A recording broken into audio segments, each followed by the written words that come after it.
जय हिंद फ्रेंड्स। हम बात कर रहे थे कुछ महत्वपूर्ण एक्ट के बारे में, जिसमें हमने पहला टॉपिक कवर किया कि 1773 का रेगुलेटिंग एक्ट क्या था।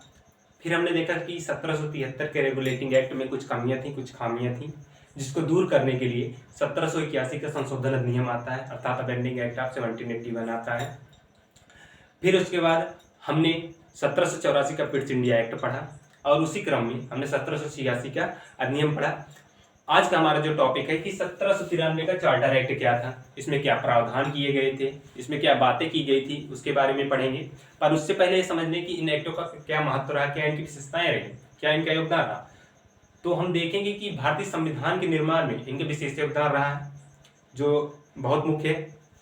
अब हम बात करते हैं कि 1793 का चार्टर एक्ट क्या था, क्या इसमें प्रावधान किए गए थे, क्या बातें की गई थी। जो इसमें पहला प्रावधान था वो यह था कि 20 वर्ष का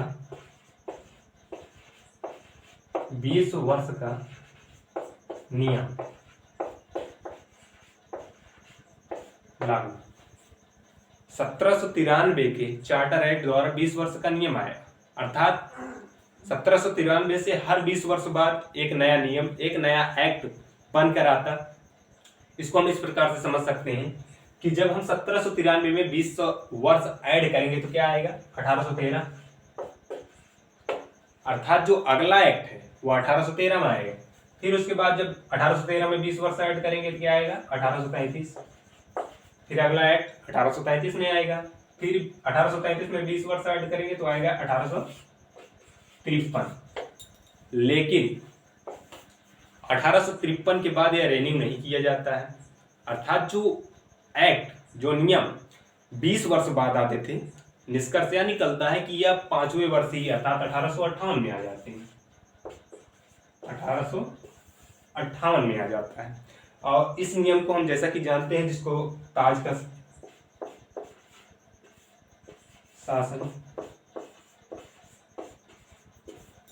शासन या सम्राट के शासन के नाम से जानते हैं, 1858 के एक्ट को।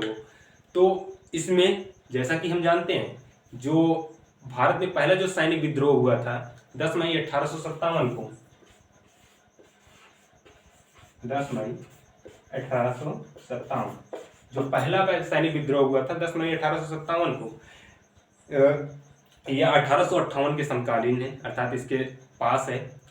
तो इसमें कुछ प्रावधान किए गए, जैसे जो पहला प्रावधान यह था कि ईस्ट इंडिया कंपनी की जितनी भी शक्तियां हैं वह ब्रिटिश क्राउन के हाथ में आ गई।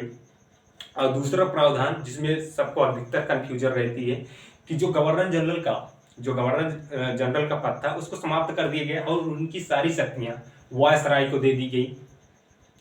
और इसमें यह निष्कर्ष निकाला जाता है कि यह 10 मई 1857 की क्रांति के कारण होगा। जबकि हम जब अगर इसके ऐतिहासिक पृष्ठभूमि की बात करें, हिस्टोरिकल बैकग्राउंड की बात करें, तो हम देखते हैं कि 1773 के रेगुलेटिंग एक्ट से ही इसके ऊपर शिकंजा कसा जा रहा था, और जो कि 1858 को पूरी तरीके से समाप्त कर दिए गए। तो इसका मुख्य कारण 10 मई 1857 की क्रांति को नहीं माना जा सकता, यह 1773 के रेगुलेटिंग एक्ट से ही शुरू कर दिया गया था। ये तो थी हमारी पहला प्रावधान। और दूसरा प्रावधान क्या किया है, जो कि एग्जाम की दृष्टि से बहुत महत्वपूर्ण है, वह यह किया गया कि जो हमारा बोर्ड ऑफ कंट्रोल, जिसको हमने बीओसी कहा, बीओसी बोर्ड ऑफ कंट्रोल, अर्थात जो नियंत्रक मंडल था, उसके सदस्यों का वेतन भारतीय राजस्व से दिया जाने लगा। भारतीय राजस्व से दिया जाने लगा।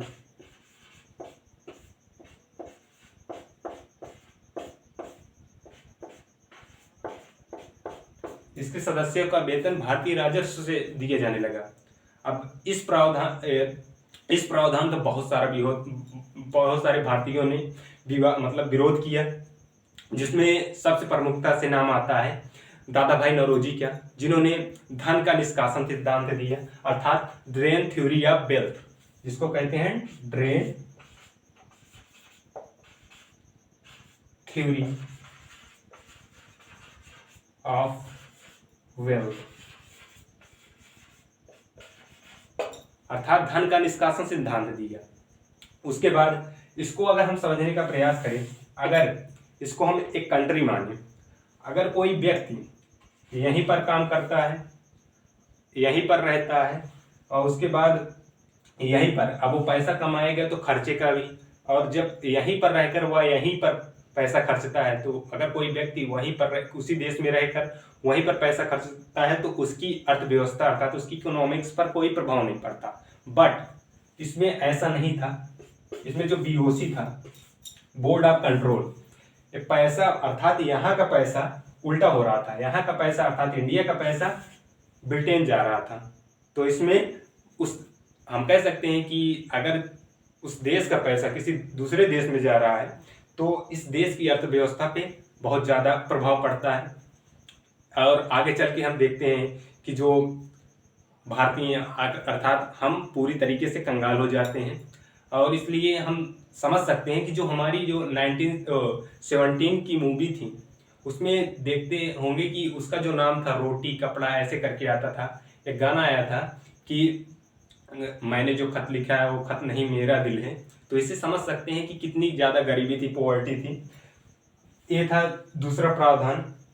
उसके बाद जो इसमें तीसरा प्रावधान किया गया वो आया था कि जैसा कि हमने पढ़ा कि 1786 का जो अधिनियम था उसमें वीटो की बात की गई, अर्थात लॉर्ड कॉर्नवालिस ने कुछ शर्तें रखी जिसमें सेनापति का पद अर्थात जो कमांडर इन चीफ का पद था उसको उसकी शक्तियां मतलब जो गवर्नर जनरल था उसको दी जाए। और अर्थात जिस प्रकार से जो लॉर्ड कॉर्नवालिस को जितनी शक्तियां दी गई थी वो शक्तियां इसमें बनाई गई, अर्थात लिख सकते हैं इसमें गवर्नर जनरल की शक्तियों को बहाल रखा गया। जनरल की शक्ति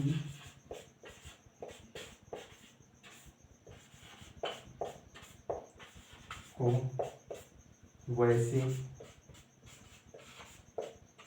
रखा गया।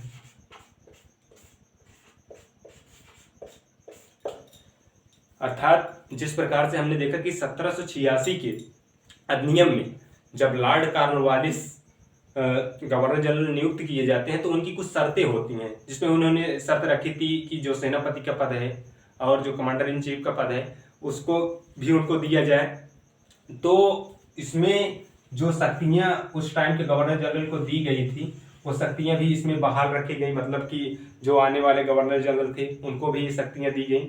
और इसमें जो तीसरा पॉइंट आता है कि इसमें सुप्रीम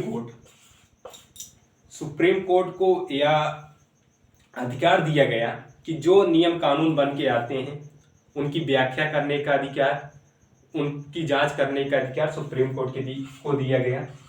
व्याख्या करने का अधिकार